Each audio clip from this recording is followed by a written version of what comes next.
Welcome students, today's class for class 10th। Topic हमारा है linear equation in two variables, दो चर वाले रैखिक समीकरण। ठीक है, इसमें हम चैप्टर 3 जो है ये है, और इसमें एक्सरसाइज 3.6 पे बात कर रहे हैं।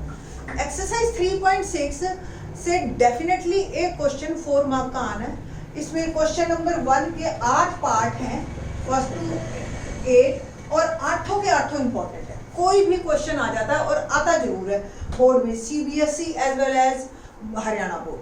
ठीक है, तो इस तरीके से आप ये जो क्वेश्चन है क्यों इतने इंपॉर्टेंट है, रीजन है इसके पीछे कि ये इसमें आपको लीनियर इक्वेशन नहीं दे रखी। पहले आपको लीनियर इक्वेशन बनानी है इसमें इन टू वेरिएबल्स।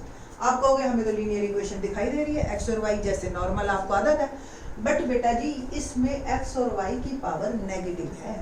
आपको अगर थोड़ा सा रिकॉल करो 9th क्लास का, तो 9th क्लास में शुरू में आपसे पोलिनोमियल पूछी थी, और पोलिनोमियल में हमने ये पूछा था कि बताइए कि ये पोलिनोमियल है या नहीं है, तो और ये इस तरीके से, तो ये तो पोलिनोमियल आपने कह दिया, ठीक है, बट ये पोलिनोमियल ही नहीं थे। क्यों? रीजन इसमें एक्स की जो पावर है वो या तो फ्रैक्शन में है या वो नेगेटिव है। ठीक है, अब जब कोई पोलिनोमियल ही नहीं है तो इक्वेशन होने का तो रीजन ही नहीं, मतलब क्वेश्चन ही नहीं राइज होता। ओके, तो ये पहले आपको इक्वेशंस को लीनियर इक्वेशन बनाना है एंड देन सॉल्व इट।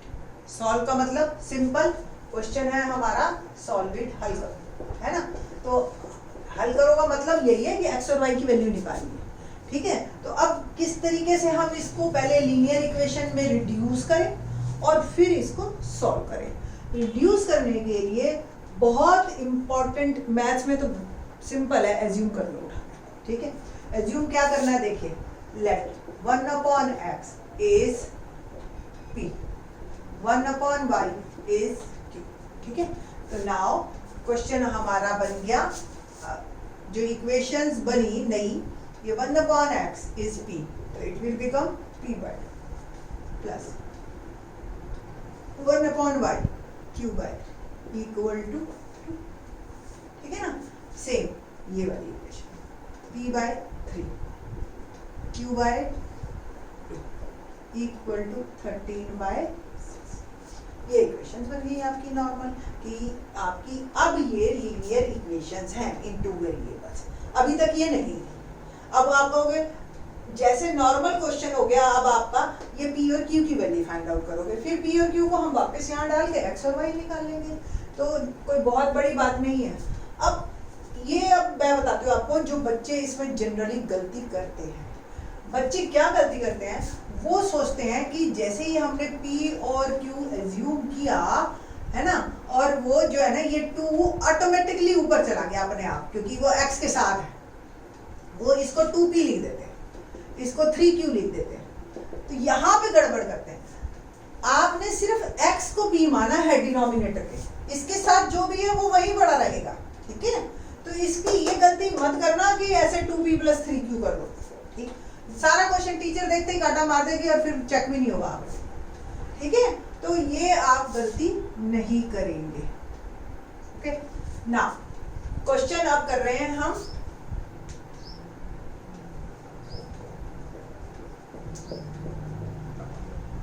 अब इसको नॉर्मल फ्रैक्शन को, मेरे को नॉर्मल बनाती हूँ पहले मैं, q/3 इज इक्वल टू 2। कैसे करना है, सिंपल, एलसीएम लीजिए 2 और 3 का 6। ठीक है, 2 3 = 6, 3p plus 3 2 = 6, 2q is equal to 2। Cross multiplication करेंगे, अगर यहाँ कुछ नहीं दिखाई दे रहा तो 1 है, आपको पता ही है, तो 3p + 2q is equal to 12। ये मेरी बन गई फर्स्ट इक्वेशन। ठीक है, और इसी तरह से मैं सेकंड इक्वेशन बना रही हूँ। इसका एलसीएम लिया मैंने 6, और 3 से डिवाइड किया 2, 2p प्लस 2 से डिवाइड किया 3, 3q इक्वल टू 13/6। तो ये इक्वेशन, अब इस 6 को आप सिंपल वहां भेज दीजिए, ठीक है, ताकि ये कट जाए। कोई जरूरत नहीं है इस 6 को इधर लेके आने की, क्योंकि मेरे को पता कट जाएगा।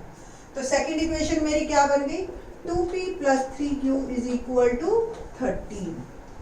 अब ये नॉर्मल क्वेश्चन हो गया, ऐसा जैसे 3.4 3.3 में आपने किए हैं। तो बाय एलिमिनेशन मेथड आप इस क्वेश्चन को अब करेंगे, है ना।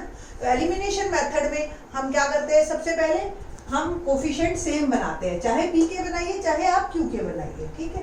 तो अब देखो, अगर p के कोफिशिएंट मैं सेम करना चाहती हूँ तो मुझे फर्स्ट इक्वेशन को 2 से मल्टीप्लाई करूँ और सेकंड इक्वेशन को 3 से। ओके, तो क्वेश्चन में बन गया मेरा multiply equation first by 2 and equation 2 by 3, ठीक है। तो ये क्या आ गया आपका, इसको मल्टीप्लाई बाय 2 और इसको मल्टीप्लाई बाय 3। तो 2 3 जा 6p, 2 2 जा 4q एंड 12 2 जा 20। नाउ इसको मैं 3 से कर रही, 3 2 जा 6p, 3 3 जा 9q एंड 13 3 जा 39। अब देखिए आप दोनों के साइन सेम है तो आपस में क्या होगा, सब्ट्रैक्ट होंगे। सब्ट्रैक्ट करने के लिए क्या करें हम, जो नीचे वाली है उसके साइन चेंज, ये कैंसिल हो गया। 4q माइनस 9q क्या बचा, -5। 25 माइनस 39 क्या बचा, माइनस का 15। q माइनस से माइनस कैंसिल, q आ गया 15/5 that is 3। Put the value of q in equation 1। ये पहली इक्वेशन थी, इसमें हम q की वैल्यू डाल देंगे, ठीक है। तो 3p प्लस 2q, q की वैल्यू डाली मैंने 3, तो 3p प्लस 6 12, 6 को उधर भेजिए, 3p is equal to 6, p आ गया 6/3 दैट इज 2। अब p और q की वैल्यू आ गई हमारी, p इज 2, तो p एक्चुअल क्या था, 1/x, है ना। तो रेसिप्रोकल ले लो दोनों का, x क्या हो गया 1/2, सिंपल। इसको उधर भेज दो, इसको इधर, या एक दूसरे में रेसिप्रोकल। q क्या है 3/1 यानी कि 1/y, y क्या आ गया 1/3। ये आपके दोनों आंसर। तो आंसर क्या बने 1/2 and 1/2, that is our answer. First का सेकंड पार्ट करते हैं। क्वेश्चन है हमारे पास 2/√x plus 3/√y is equal to 2 and 4/√x minus 9/√y is equal to -1। Once again, first reducible in linear equation and then solve it, ठीक है। तो सबसे पहले क्या करना है, हमने इसको बनाना है लीनियर इक्वेशन। तो लेट फिर से अज्यूम करेंगे 1/√x is p, 1/√y is q, ठीक है ना। क्वेश्चन क्या बना, अब देखो 2 ऑलरेडी ऊपर है, अब तो कोई प्रॉब्लम ही नहीं। 2p plus 3q is equal to 2, है ना, बन गया आसान। Same 4p minus 9q is equal to -। अब आपको एलिमिनेशन मेथड लगाना है सिंपल। अब इस इक्वेशन को चाहे 2 से मल्टीप्लाई करोगे तो p के कोफिशिएंट सेम हो जाएंगे, और 3 से करोगे तो q के। आपकी मर्जी, आप किसी भी तरीके से जा सकते हो। मैं q के करती हूँ, थोड़ा सा हमेशा आदत बच्चों को p की होती है, तो दैट्स व्हाई मैं q करके दिखा देती हूँ आपको। लेट इट बी, ये फर्स्ट इक्वेशन एंड ये सेकंड इक्वेशन, ठीक। Now multiply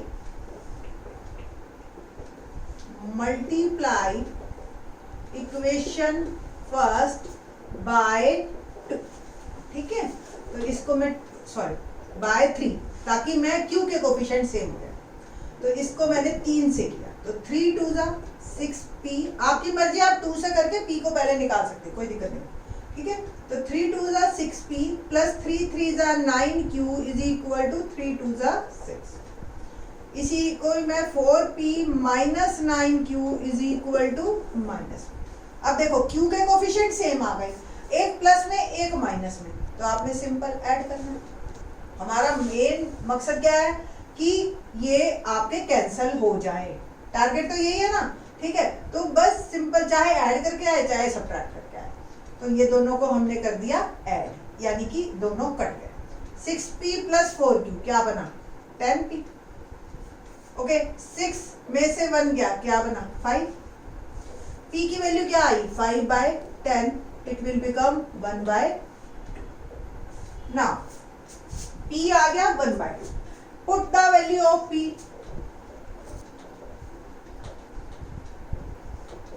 in equation 1।